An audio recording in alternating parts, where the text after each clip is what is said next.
Сәлем, дусларым! Бүген минем бик шатлыклы көн булды. Бабам кунакка килде. Бабаем, мин син килә дип бик тырышып әзерләндем. Матур шигырь ятладым. Рәсемнәр дә ясап элеп куйдым. Шигырем сиңа багышлана. Сөйлимме? Әйдә, Рамай, сөйләп бирче. Спортчы бабам.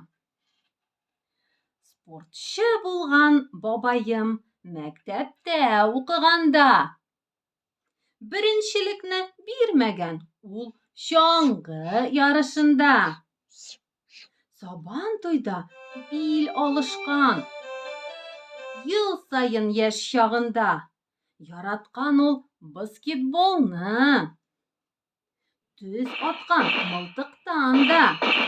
Калдырмаган ярышларны шахматтан, волейболдан, кышын уйнаган хоккейны, голлар керткән футболдан.